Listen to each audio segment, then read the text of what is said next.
What's up, family? Welcome back to Patient X Holistic Healing, where we discuss the mental, physical, and spiritual aspects of healing. Right? Today, we're going to talk about the soul, right? And the different layers of the soul. What is the soul? How is the soul created? That sort of thing. So, if you're new here, if you've never seen me before, my name is Professor X. I'm going to be your spiritual teacher and healing coach today.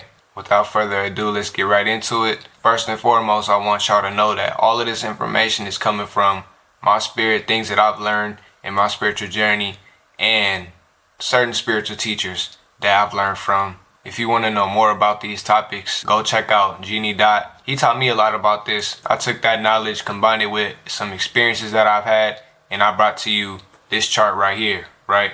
There's going to be a reoccurring chart throughout this whole video. It basically just shows the different levels of the soul and a brief description of what goes down in each level, right? I'll scoot it over so that y'all can see the chart a little better. But first and foremost, we got the inner spirit, right? Now, what is your inner spirit? The inner spirit holds all the information that you need to be complete. Like, the inner spirit is actually the template, and then it manifests onto lower planes. The first thing you got to know about the soul is that your soul is an individual focal point of awareness that comes from the spirit, right? Some people call it the oversoul. But imagine your spirit like a light, right? Your spirit is shining its light to a focalized point. That point of light and awareness becomes a soul. It's the foundation for your soul, right? Everything else is built upon this. But the whole point of me saying that is so you get the idea that everything is kind of fractalized, Like, your spirit is also a focal point of awareness from something higher than that as well. So literally, if you could see, it just keeps going in and in and in and in. I could have went more towards the center. I could have drew more boxes and smaller boxes and smaller boxes. But I wanted to keep it simple and more focused on the soul, because anything beyond that would be beyond the soul, right? Truth be told, the deeper you go in this square, the more potent and the larger that energy is. You know what I'm saying? Like, your inner spirit is actually the biggest part of your entire soul and being. But for sake of the graph, I had to put it as the smallest so that you could see what comes from what. Like I told you, your inner spirit is almost like a light. Once your inner spirit shines on lower planes, it'll create a shadow or sort of a reflection. Your shadow is basically like a storage unit. Like, don't think of it as like something bad or the bad parts about you. Like, it's just stuff that you're not fully embodying at the moment, right? And there's different shadows. Like, this is the shadow within the soul, and there's also a shadow within the subconscious mind. And that's because the mind is a reflection of the soul. Like, it's literally a manifestation of the soul. So it's going to be able to function almost exactly like a soul. It's just limited. Then the inner spirit will sort of filter itself through the shadow. Like, only certain things can be expressed beyond the shadow. Most faculties of your inner spirit don't make it beyond the shadow, at least not all at one time. Everything will end up being expressed in some way, shape, or form. And I'll get to that later, because this graph is like beyond time and space, but everything will get filtered through the shadow. From the shadow comes the natures, right? The natures is a very important part of the soul.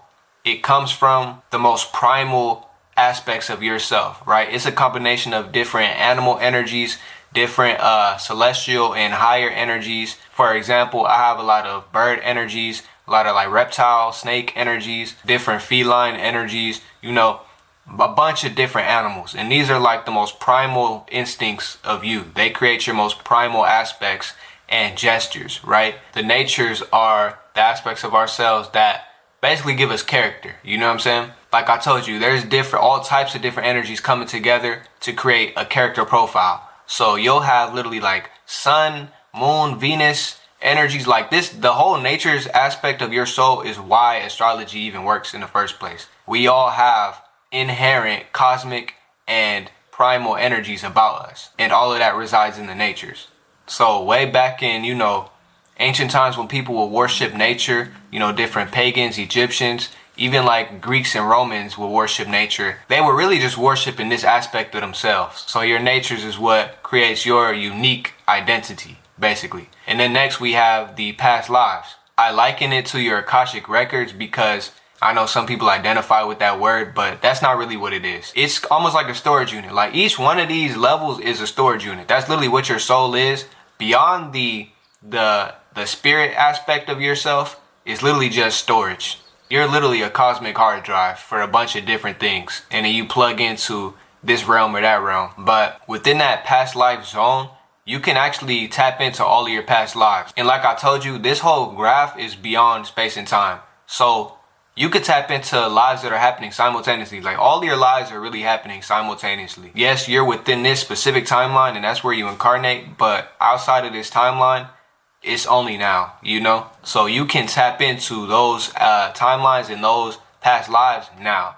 And your past lives are basically the completed characters that were built off of the natures, right? So each past life is going to be expressing a different configuration of the natures. Like not all of your lives use the same energies. But when it comes to your ego in this life, right, I have the mind on the outside layer. Certain past lives are put into that ego. You know what I'm saying? So the past lives portion of your soul is pretty much the natures, but for completed characters. You might have different ET lives. You might have different spirit lives, you know, where you were in the astral or whatever. You might have different earth lives. You might have different angelic lives and, you know, different higher selves that will manifest into your past life portion. Like they might not have incarnated inside of time, but there's an aspect of them in the past life portion of your soul. But like I told you, all of this stuff is coming from the inner spirit. So everything would have to get filtered through the inner spirit, literally like a projection. All of these energies will literally ride the inner spirit through your shadow and then into your natures and manifest as different things, right? Some energies remain intact. Some energies get broken up into different aspects, and your different lives will draw from different ones, but some of them stay intact. Like I know there's angelic lives that I lived that are literally intact and I could tap into them right now. And by connecting with those lives more, it'll help me connect to my inner spirit more. And then if I can connect to my inner spirit, I could literally connect to all that lies beyond that. You know what I'm saying? The Buddhic and beyond. I do want to note that you are in the past lives portion too. Like past, it's not the right word, but that's how people will identify with it. So that's what I'm going to say. But it's really just your lives, period. Like you're in there too. And another aspect of you or you from another incarnation can tap into you right now, if that makes sense. The same way we tap into our other incarnations and see our past lives. They can see your life right now as well. Past, present, and future. Like time is relative. You feel me? Don't look at time like a set thing. The spirit operates outside of time. But lastly, I want to get into the mind, right? The mind. There's actually different layers of the mind as well. I didn't write them in this graph, but the mind is comprised of the conscious, subconscious, and unconscious minds. And then, like I told you before, it's literally just a manifestation of your soul. So your soul will shine itself. The same way your inner spirit shined itself and created the soul, your soul will shine itself on a focal point of awareness, which creates the mind and your ego in this life. So don't trip when people say, you know, oh, you gotta be ego free or, you know, kill your ego. Like your ego is a necessary part of your spiritual growth and a necessary part of how we engage with lower realms. You know, even my highest of highest spirit guides, when they engage with me, they engage with me through a sort of ego. The ego is not always the most accurate representation of the spirit, and that's why you have to have spiritual discernment. You have to have good intuition so you could see beyond how the ego is presenting itself, you know. But all spiritual entities have an ego of some sort. I do want to clear something up as well. The mind is not the soul. You know, they're two different things. They're just connected, if that makes sense. You know, like look at it like this, right? My hand is not me, but I have a hand. If you know, that's basically what the mind is. I talk about this in another video, but your mind is basically one of the hands of your soul, and your soul is literally one of the hands of your spirit. I'm actually going through a spiritual training right now where I try and use my mind less, right? Because using your mind all the time and having all these intrusive thoughts, inner monologues, the way a lot of spiritual people do, it's the same thing as writing nonstop. Like imagine if I just woke up today and I got straight to writing and I couldn't stop writing all day. to the point where I couldn't even function, you know? That would be a disease. Like, they would call that a disorder. But when our minds do it, it's like everything is okay because it's just in the mind. And my spirit guides have been teaching me, like, that's not really how we operate. Like, we don't just think all day, you know? Most of the time, spiritually, you're going to be moving straight off intuition and being present in the moment. Not everything requires thought or an inner monologue. All right, but now that y'all seen the graph, we can move on to the next portion. I might make a part 2 to this because this is kind of getting long. But before I go, I do want to express to you the different ways your soul can manifest. A lot of people get caught up in the ego, so they cut themselves off from the limitless nature of the soul. And your soul is literally everything. Like, everything that's in your inner spirit, your soul can draw from. You just got to pull it from the shadow. And sometimes you have a portion of yourself that doesn't need to be expressed in this current moment, so you have to put it back in the shadow. I actually experienced that recently, where I had to put an aspect of myself back in my shadow. It served its purpose, it helped me a lot, and then I had to put it back. And that was a really intense spiritual training for me, because that thing that I had to put into my shadow, it mattered a lot to me. So that came with a lot of, emotions. But, my spirit guides have been telling me that's how you have to be able to operate as a spiritual individual. You have to be able to take things out the shadow and put them back, and be able to draw on any one of your natures, any one of your past lives on a dime. And we do it without noticing. You know what I'm saying? It's not like it's hard. But to get complete control, it is a task. I want to get into, soul orientation, your soul gender. Your soul has an equal parts male and female. That's just with everything. Everything will be balanced when it comes to your soul and spirit. Everything will be balanced. So there is a sense of polarity. Sometimes you manifest as a female. Sometimes you manifest as a male. Sometimes you manifest as a unique combination of both, either physically, mentally, or spiritually. Not all entities that will incarnate will have only male and female genitalia.